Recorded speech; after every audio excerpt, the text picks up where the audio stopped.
Welcome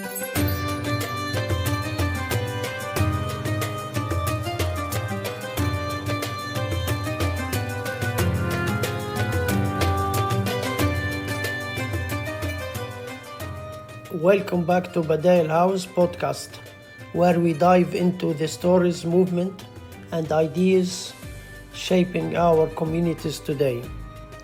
I am your host Tariq Shamki, and in this episode we are turning our attention to political engagement, specifically how Muslim Australians are organizing, speaking up, and making their voices count at the ballot box this weekend. Joining me is Mr. Ahmed Ibrahimi, a leading voice in the civic advocacy and one of the key figures behind Muslim Voters Matter in Perth, Western Australia. Ahmed's work focuses on mobilizing Muslim voters, addressing systemic challenges, and winning stronger political representation across the board. We'll be discussing everything from the why Muslim votes matters today to what issues are at the forefront of Muslim community in WA and how young people are stepping up and getting involved. So let's start with your story, Ahmed. What led you to become involved in civic activism and Muslim votes matter? Thank you, Brother Tariq, for inviting us to your You're wonderful welcome. podcast. I hope that we can together help the Muslim community in understanding their rights and their responsibilities in the political landscape. I do want to start with acknowledging the traditional owners of the land that we stand upon, the elders past, present, and future. And I want to pay my respects to country. My story, like many other first generation migrants, starts about 30 years ago, 40 years ago, when my parents migrated to Australia. Myself and my three siblings were very, very young back then. I was the eldest at the age of only 12 years old. And we came from a country that saw a lot of persecution, a lot of wars, a lot of conflict, and we escaped for a better place in where we find ourselves in Australia today. We were very grateful. Which year you migrated to Australia? We came Yourself. here in the mid-90s. Mid-90s, And we moved. First, we were in Sydney for a while. And then we made our way to Perth. My father was a very hardworking person. My mother raised us, the four of us, at home. And we grew up, in my view, as very modeled citizens of this country. We had aspirations, we had dreams, and Alhamdulillah, I'm very happy to say that we've achieved a lot of those. All four of us are educated. All four of us are working. We have our own families that we are raising in this country. I myself have got two kids in school at the moment. So that is my story. When our parents, like a lot of us, first came to this country, we put our head down. We worked very hard.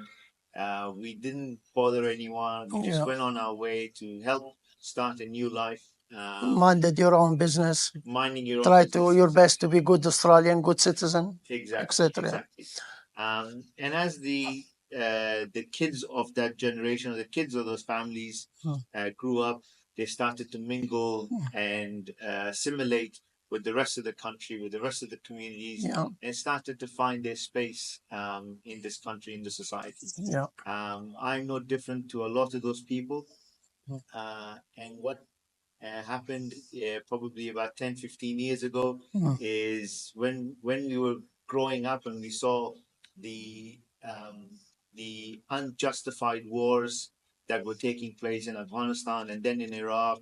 And we saw the involvement of a lot of the countries around the world who could have done something and either refused to or actually endorsed or enabled some of those wars to be carried on. And so that's where most of us found our footing. That's where most of us found our energy and our passion to jump in and say, well, what can we do in the political space to give ourselves a voice, to give ourselves an opportunity to be heard? And that is why I'm here today. Okay. And my understanding, Muslim Vote Matters started as direct response to what's going on in Gaza, genocide in Gaza. Is that accurate? Well, that's very, very accurate. So if Yeah. I can take you If you back, can elaborate, please. Yeah. if I can take you back to October the 22nd or 23rd, Yeah. when the Israeli tanks and the machinery and the Yeah. army Yeah. were literally on the borders of Gaza. Yeah. And they were waiting for instructions from the leadership to go in. Yeah. And if you remember back then, even the likes of Biden and Rishi Sunak and Albanese and a lot of governments in Europe Yeah. were pushing on Netanyahu not to enter Gaza because they knew that if you've got 2 million people Yeah. trapped within a small strip and you start bombarding them from the top, Yeah. there is no place to escape and you're going to have mass Yeah. casualties. Unfortunately, those concerns from the international community were ignored, and today we have had a conservative estimate over 50,000 people dead, Yeah. and in a more realistic, research-driven estimate, about 186,000 people killed. Yeah. When that was happening, the Muslim community in Australia, across Australia, noticed something very important. Yeah. And that was that for 40 years, our committees, our organizations, our leaders Our across the mosques, country, mosques at the and mosques imams. and the different associations, whatever they are, Yeah. had a lot of access to politicians. And what I mean by that is, if there was an Eid festival, if there was an Iftar festival, Yeah. if there was a national day back home, wherever it was, that the communities were celebrating here. And they will invite politicians and they will come share with you tabbouleh and the biryani and everything and like the best friends. Is that what you mean? Exactly. Then when you need them, you wouldn't find anyone. Exactly. Yeah. The photo opportunities and the Instagram and Facebook posts Yeah. about how influential particular leaders were because Yeah. they were standing next to the MP, and Yeah. everyone Yeah. were, I wouldn't say sleeping, but they were on sleeping mode. So they were Yeah. just, what we Yeah. call cruise control. Hypnotized, I would say, like hypnotized. Yeah. Exactly. Yeah. And so what happened after the 22nd, 23rd of October invasion of Gaza is that when we started screaming and shouting, we realized that we were actually, all our screams and shouts were falling on deaf ears. We Yeah. were not actually getting anywhere. The politicians were ignoring our phone calls, they were ignoring our emails. Yeah. Even when we rocked up to their offices, they were busy for one thing or another. And ultimately, we did not get an opportunity to actually get those friendly politicians to even listen to us. Yeah.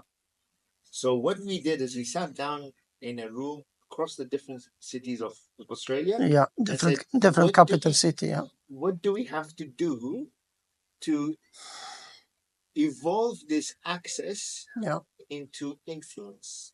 A certain level of influence that allows our community to be heard when we need them to hear us. Not when it's an iftar or a Eid function, but when we actually have real concerns and we want them to listen to us. What do we have to do to upgrade this access into influence? Yeah. Whilst at the same time working within the system, working within the democratic system that has been awarded to us. Yeah. This country and its democracy is one of the most beautiful things in the world. Yeah. The ability for a individual to get up and raise their concerns and raise their voice for whatever the issue is. It could be Palestine today for us. It could be 1,000 other issues for 1,000 different communities across the country. That's right. But the ability for an individual to be heard is second to none. Right? This is why we are a representative government, meaning that they represent us and they listen to our concerns. So we sat down and we said, how do we work within this sphere and have a level of control and a level of influence over those politicians who are supposed to be representing us? So that is where Muslim Vote Matter came from. So it's established to be like lobby organization, lobbying the government or lobbying or mobilizing the voters or like political party, can you define to the listeners what your role exactly? Sure. So we are actually an advocacy group. Okay. We are geared up and established Yeah. as an advocacy group. And what that means is we are going out to our community Yeah. and saying, what are your concerns? What are your issues? And then teaching them and educating them about how to raise those concerns in a strategic way. Yeah. And in the political space, that strategic way on the ground is defined as voting blocks. So Okay. if the population of Muslims in Australia, Yeah. if their number one concern today is Gaza and the plight of Palestinians, Muslim population of Australia come together and say that their number one concern in this election cycle is the genocide that is happening in Gaza, Yeah. then how do you get them to collectively come together Yeah. and vote for those politicians who are friendly, who are truly friendly to us, and raising our voices in parliament, in the media, and actually getting on the ground and working on bills and working on proposals to help the population of Gaza in coming out of this genocide. So how do we, as the Muslim population, come together? That is what we established to do. So here, someone may criticize you to give priority to something international overseas than over domestic policy and domestic problem for Muslim community or for wider community. Are you entirely focusing on Gaza and genocide, or as well you take into account some domestic problem in your advocacy? Yeah, that's a very good question. So Yeah. when we went out to a community and we surveyed them and said, what are your concerns? Yeah. Every time you go into an election cycle, you have to put your top 3 or top 5 priorities That's right. on the table. Yeah. For the Muslim community, by far, by a long stretch, the number one issue is the plight of Palestinians in Gaza and the West Bank. Their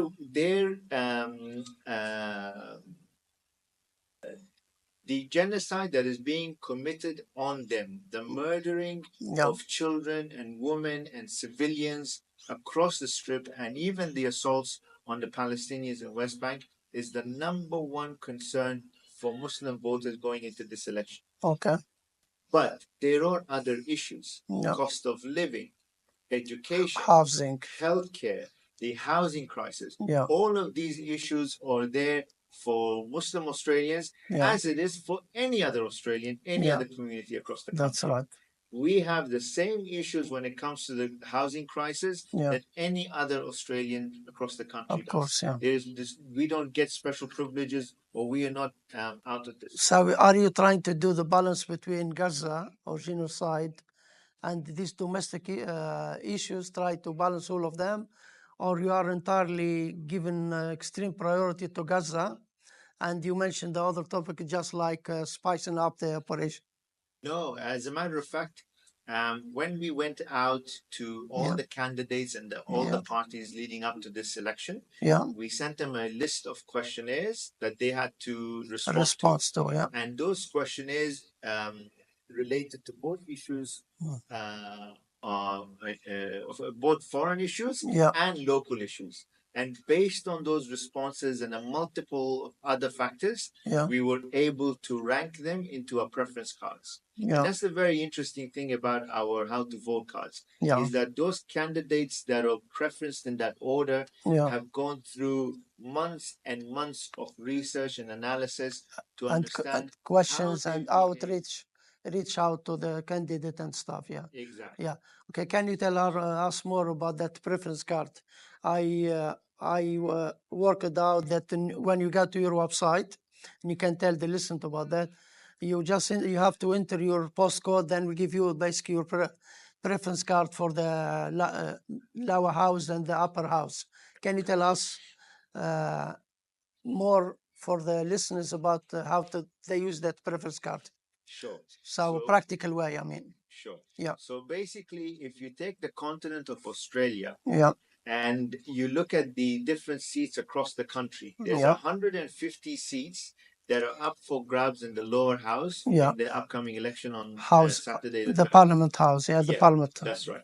And so what we've done is based on each individual's postcode or each individual's address, there is a different how to vote card that preferences the candidates in their local area.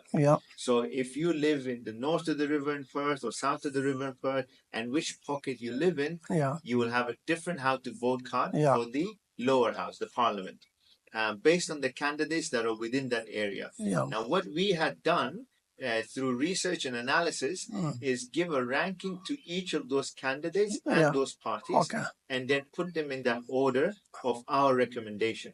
Go ahead. We've done a similar thing in the Senate, where we've taken the candidates and the parties in the Senate and then give them a ranking of 1 to 6, where we feel they best represent the concerns of the community, the Muslim community in Australia.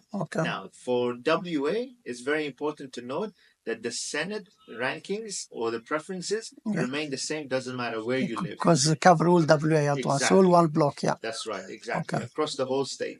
But in the lower house, it depends on where you live. So it's very important for viewers to go to the website, mvm.vote, and put in their address, the postcode, the street name, and the suburb, and you will actually get a how to vote. So the website is mvm.org, is that right? mvm.vote. .vote. Okay, that's nice, easy to remember. Very easy. Okay, so there is critics here or criticism that not necessarily would be criticism for myself, but I'm trying to bring up the members of community concern that they notice that in some of these preferences, some of these cards, you made the Labour second, some will make them fourth, some will make them last, and they accuse you of basically doing things random or sort of. So what your response about that? So actually, the preferences of each seat have been strategically aligned with the objective of Muslim Votes Matter. And if I can bring your attention to the 150 seats across Australia, Labour currently holds 77 seats, which means they've got 2 extra seats compared to being, which means that they've got 2 extra seats that give them a majority government. In 150 seats across Australia, you need to win half plus 1 to become majority government. 76. And they've got 77. So what we are trying to do, what is our number one objective, is to make sure that Peter Dutton does not get into power. The Liberal Party does not get into power. That is our number one objective. Can you remind us why? Because Peter Dutton is a very polarizing, very right-leaning politician whose entire agenda is to divide people, in our view, is to segregate people, is to point fingers at the minorities every time something goes wrong in Australia. A perfect example of that is the housing crisis. There is a housing crisis, we understand that. That is solely because of the failure of either governments to ensure that supply is there to meet demand. So so our strategy is to make sure that the Liberals don't get into power, but we hold Labour accountable. Now, what that means is that there are 4 strategic seats across Australia where we are preferencing Liberals above Labour. Now, you have to keep this in mind. There's 150 seats, and in 146 of them, some electorate to preference Liberals over Labour in purpose to make the Labour lose their particular seat. So out of the 150 seats, there's 146 seats where we're preferencing Labour above Liberals, which means that we are ensuring that the Liberals don't get in. But in 4 of those seats, 4 of those strategic seats, which if turned to Liberals, will mean that Labour will lose just enough seats to force a hung parliament. We are preferencing Liberals above Labour. Now, in some of those 4 seats, Liberals might still not get them, But what we will likely do is turn those seats from a very safe seats with a big margin between Labour and Liberal to a marginal seat, which means we're shrinking their Power, margins. their margin. So that is the strategic objective of MBA. Yeah. Okay. That's lead us to question. Okay, they put it in form of being like paranoid. That what you're doing with this preference, you weaken the Labour, and you're giving way to Dutton to come to power by winning Labour lose seats. He may win seats, considering the other influence or other votes who will vote for Labours and for Liberals and stuff. So, what's your response about that? Sure. Do you think you may help Dutton somehow? Sure. So what is interesting about this election cycle is that on paper, you have three possibilities. You have a possibility of Liberals winning. You have a possibility of Labour winning majority. And then Labour winning minority. If you look at any of the polls across the country, any of the major polls across the country, the possibility of Liberals winning is shrinking by the day. Because of Dutton's polarizing knee-jerk policies that don't really have a approval, a mass approval behind it, he is actually shrinking in the polls. So his chances of winning is actually very, very, very low. The two outcomes that are likely to happen is Labour majority and a Labour minority. So regardless of what we do with these 3 or 4 seats, the chance of Liberals coming into power is almost nil. Okay. So our focus is on these two possibilities to make sure that Labour doesn't walk away with another majority government, therefore giving them the mindset that they can enable or provide a blanket cover for a genocidal regime and get away with it. That's the objective here. Okay. So we had experience from USA where all the polls basically predicted Trump wouldn't win. Then he won with the majority and they become monster there. So you don't think that may happen here? The polls will just simply wouldn't work out and Dutton can come back, can come to power, I mean. Sure. So it's interesting you brought up the US because there's a very big contrast that we have to review or we have to look at when we're comparing Australia to the US. The Australian population, a large chunk of the Australian population, 80% of us, are what we call ideas-driven voters. And what that means is we generally don't care whether you're carrying a red flag or a blue flag. If you've got good ideas, we will vote for you. That's why, for example, Malcolm Turnbull was a Liberal Prime Minister, was known as a Liberal Prime Minister who the Labour voters could vote for because he was so centric in his policies that even Labour voters generally had no issues voting for him.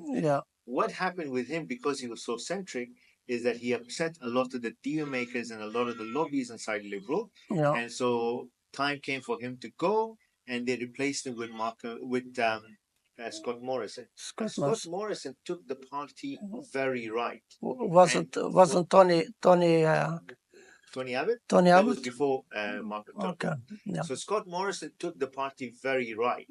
And unfortunately for the lobbies and the deal makers inside Liberal, even that wasn't right enough. So then came in Peter Dutton. Now, Peter Dutton is so far to the right of Liberal that he's almost touching shoulders with One Nation. That's right. Most Australians don't like One Nation. And they don't like the extreme right as well. And they don't like the extreme right. That's and right. most Australians also hesitate on the extreme left also. And that's what I mean about us being a nation Centric. of idea-driven voters. In the US, however, they are what they call ideology-driven voters. That's why they believe in red flag or blue flag. And if they're born in a blue household, they generally vote blue all their life. And if they're born in a red household, they generally vote red in their whole life.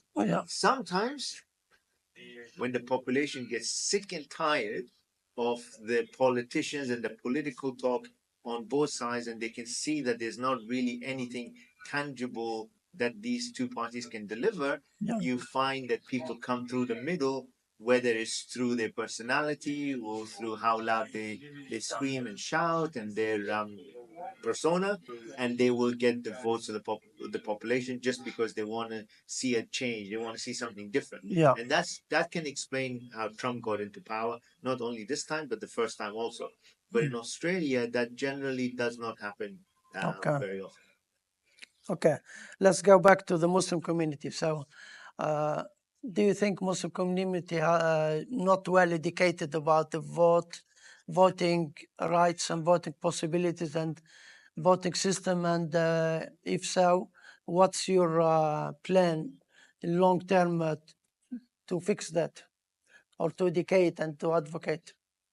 That's a very good question. So the whole reason why Muslim Votes Matter was set up is to advocate for our community and the concerns of the community. But what we realized when we first set up is when we went and surveyed our community, a lot of our community did not actually understand how the Australian government system works. That's right. And that's why every time we speak to people, we say, it's not just about what the country can do for you or what the politicians can do for you. It's also about your responsibility and your role as a citizen of this country. The example I always give to other migrant background Muslims is that when the government or when Australia grants you a passport, that passport is not technically there for you to be able to travel easily around the world and visit your family. That passport symbolizes your equity, your ownership as part of this land, regardless of where you live and what you believe in. That passport cements your involvement in that land. And so it is your duty to make sure that you take this country in the right direction. It's your duty to protect this country. It's your duty to make sure that your voice is heard. Right? So when we went through and we surveyed our community, we found that 70% of the Muslim population across Australia blindly voted for one party, one specific party. What I mean by blindly is that they did not do any research. Did not understand how the political landscape works in the country. But because their cousins or their uncles or their parents or their spouses voted for that party historically, they too went in every election cycle and just ticked the box in favor of that party. And our job was to say, it doesn't matter who you vote for, you could continue voting for that party or change your votes to another party, but don't do it without getting educated. Don't do it without understanding what those candidates stand for. Don't do it without going out and doing the hard work and understanding whether those candidates' policies align with your sentiment and with your views and with your concerns. If you do that part, if you educate yourself, if you go and meet your candidates, if you ask them the hard questions, and if you're satisfied with the answers, and you go vote for them, then we've done our job. Yeah. And what's your long-term strategy to do this advocacy with them? My understanding that's need years of work, so it doesn't really happen overnight. And so, what's your plan for long term? So the last 18 months After the election, I mean, Sure. So the last 18 months have been a very fascinating, educational period, even for us in the organization. And what we've learned is that there's a lot of people in the community who are coming forward and saying, hey, how can I help? What can I do after the elections to support this cause and help my community raise their concerns? And there are a lot of channels you can take. There's a lot of platforms that you can jump on, whether it's education, whether it's advocacy, whether it's raising the next generation of politicians, the next generation of policymakers, the next generation of media personalities. You need all of these. You cannot just rely on one specific space of politics. You need to make sure that you're complementing and allowing team effort. Exactly, team effort. You are allowing for the next generation to come through and change the narrative about what is happening in Palestine and in Gaza, change the narrative about what is happening in here. I mean, coming back to my point about Peter Dutton, it's so easy for him to use the media. It's so easy for him to use personalities. It's so easy for him to use the mic and bash migrants, and specifically the Lebanese community, or the Afghan community, or the Turkish community, or generally the Muslim community. Palestinian as well. He pushed the Exactly, the Palestinian. Palestinian community. He's using that as a slur word. So at what point do we gather enough support amongst us to make sure that he feels isolated when he does things like that? To make sure that he feels the heat when he goes out and says things that are derogatory against our community.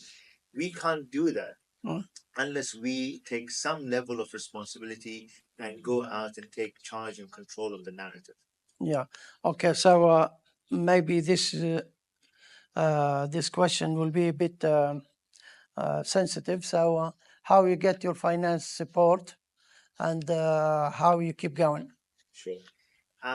Believe it or not, every single person in the MVM platform, whether it's the leadership across the country, the leadership in each state, across the country, whether it's our national team or the states teams, or even the close to 1,000 volunteers that we have on the ground at pre-polling stations. Every single one of us are working for free towards this cause. No one is getting paid. As a matter of fact, most of us have full daytime jobs. When we go home in the evenings, we're taking time away from our families and our dinners to be able to attend to a lot of the work that we're doing for Muslim Voice Matter. Additionally, there are times where we actually pay for some of the materials and some of the work from our own pockets. Yeah, you do, yeah. This is because we believe in the objective, we believe in the strategy, and we believe this is the way to work with the community and within the democratic political space and raise our concerns. We do get donations, so if anyone does want to donate and believes in the cause, you can jump on our website, muslimvoicematter.com.au, and there's a donate button where you can donate the whatever amount you feel like. And that is where we're getting a lot of our money from. Okay, that's good. Yeah. Okay. What's your concluding word to the Muslim community ahead of this weekend election? So, if you look at how we've operated for the last 40, 50 years in Australia as a Muslim community, we have either been in cruise control, sleeping behind the wheel, or we have allowed our leaders and our community organizations to drive the discussion and drive the narrative, sometimes for their own benefit, sometimes with genuinely good intentions, but not done in a proper strategic way. Right now, we're in a space where we have an ability to change that direction, to take it from where it is currently and into a direction where it's strategic, it's objective driven, and it's goal oriented. And the goal is very simple. How do you give 800,000 Muslims, soon to be 1.2 million by the end of next decade, how do you give these Muslims a voice in the political space? In 20 years from now, in 30 years from now, in 40 years from now, do we want to be in the exact same place where we've been in the last 40 years, where we have access, where we have nice photos, or do you want to be in a position where where we had lots of biryani to share with non-Muslims? A lot of biryanis and a lot of gatherings, tabbouleh and fattoush. A lot of food. As part of our culture is the most important thing after religion. Or do you want to be in a space where politicians really listen to you and take your concerns on board when they're driving policy? And act on them. And act on them, that's right. So whether it's a foreign issue or whether it's a local issue, we have concerns like everyone else in the community. Our concerns generally are around the education of our children, the freedom of participation and the freedom of religion, the ability to assimilate within the working class, the ability to afford our own homes, the ability to not have to look back every so many years and find that our governments are enabling wars in the Middle East or Africa or Asia or wherever else it is. So using taxpayer money, use our taxpayer money to fund a lot of to kill our brothers and sisters across the world. That's exactly. Yeah. So if you want to be in a position where you have some level of control and some level of influence over that, then I encourage you to jump on muslimvoicematter.com.au and understand how we are going to create that space for ourselves. Okay.